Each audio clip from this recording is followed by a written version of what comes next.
Jangan katakan saya hanya pengunjung, tidak, simpatisan, tidak. Semua saudara bahagian dari gereja ini. Amin. Untuk itu saudara semua harus bersatu. Amin. Bayangkan kalau tangan saya bilang, saya hari ini mau jalan-jalan dulu.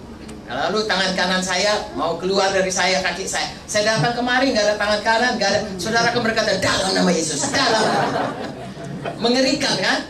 Begitu juga tubuh Kristus. Kalau tidak bersatu, tidak menjadi kemuliaan bagi Tuhan. Orang melihatnya, gerejanya kok gitu ya, berpecah-pecah. Orang melihat kemuliaan Tuhan. Apabila engkau saling mengasihi, maka dunia tahu bahwasanya engkau adalah murid-murid Yesus. Nah, demikianlah saudaraku, saya dan saudara di sini. Saya mau membacakan dari Efesus 4 dengan singkat supaya saudara semuanya, apa yang sudah selama ini saudara kerjakan, selalu bersatu di dalam nama Yesus. Teruskanlah itu. Amin. Sampai Yesus datang. Amin. Amin. Bagaimanakah supaya kita bersatu? Sedikit diterangkan dalam Efesus 4 ini. Bahwasanya gereja Tuhan itu haruslah saling merendahkan hati, merendahkan diri, supaya mereka semuanya boleh menjadi satu kesatuan dalam Tuhan. Efesus 4, apa kepalanya saudaraku? Kesatuan jemaat dan karunia yang berbeda-beda. Jadi jemaat harus bersatu. Ada karunia berbeda-beda, semuanya untuk mengerjakan bahagiannya masing-masing.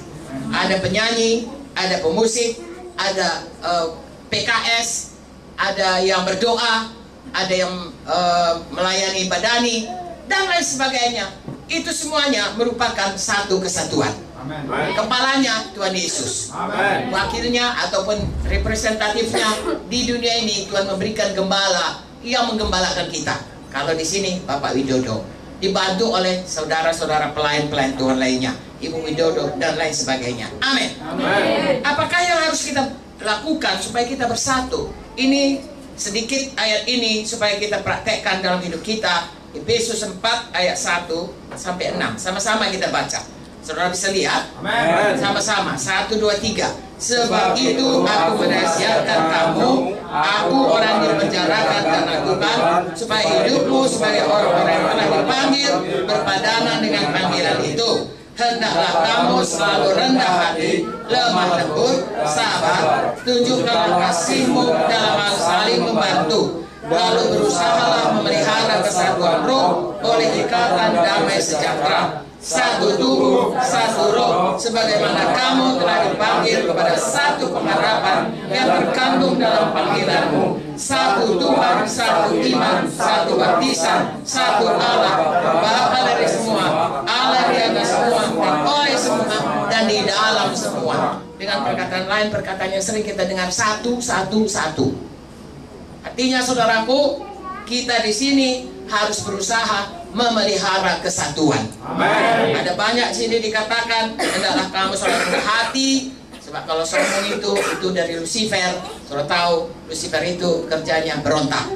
Jadi jangan tinggi hati, tetap rendah hati. Amin. Lemah lembut, saudaraku, ada kesempatan untuk kasar, tetap lemah lembut. Sabar, ya, tunjukkan kasihmu, saling membantu. Ya, kemudian satu tubuh, satu roh, ya, dipanggil pada satu pengharapan, satu Tuhan, satu iman, satu baptisan, satu Allah, Bapa dari semua.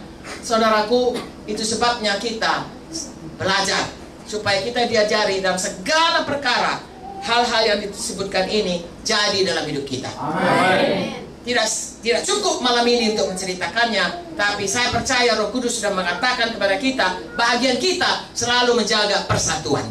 Amin. Apa saja yang mau menyebabkan perpecahan, tolak dalam nama Yesus. Amin. Katakan, saya sudah dipanggil untuk dalam satu persatuan dalam gereja Tuhan. Saya mau hanya mempersatukan. Haleluya. Amin. Puji Tuhan, saudara. Kemudian kita baca ayat 11 sampai ayat 16. Bagaimana caranya supaya kita ini bisa terus hidup di dalam kesatuan dan juga tetap melayani menurut fungsi tubuh kita masing-masing. Saya ajak saudara membacanya. Ini nanti Pak Widodo akan menerangkannya semuanya ayat-ayat ini. Tapi saya berikan kepada saudara satu gambaran, satu visi, satu hal yang saudara fokus di dalamnya. Yang pertama, fokus untuk gereja tetap dalam satu kesatuan. Haleluya. Dan itu saudaraku akan diteruskan lagi. Tidak ada perpecahan yang ada. Saudara terus berganda-ganda. Saya mau bacakan lagi ayat 11 sampai ayat 16. Bagaimana kita di dalam keberbedaan kita masih tetap bisa bersatu. Ya, saya dan saudara berbeda, saudara dan saudara berbeda. Dengan bahkan dalam satu keluarga, saudara kandung pun berbeda. Karena ada panggilan Tuhan masing-masing. Mari kita baca ayat 11 sama-sama. 1, 2, 3. Dan ialah yang memberikan baik rasul maupun nabi-nabi, baik pemberita-pemberita Injil maupun gembala-gembala, pengajar-pengajar, untuk memperlengkapi orang-orang kudus bagi pekerjaan pelayanan, bagi pembangunan tubuh Kristus. Di sini dulu. Jadi dalam gereja Tuhan memberikan pemimpin-pemimpin, ya. Tidak usah terlalu dalam, tapi supaya saudara tahu, Dia memberikan rasul-rasul, nabi-nabi, penginjil-penginjil, gembala-gembala, guru-guru. Artinya orang yang mempunyai karunia-karunia kepemimpinan, ya, untuk memimpin kita dalam satu sidang. Itulah Tuhan selalu membentuk sehingga tubuh Kristus ini bertambah lama, bertambah bertumbuh, bertambah kuat, bertambah memancarkan kemuliaan Tuhan.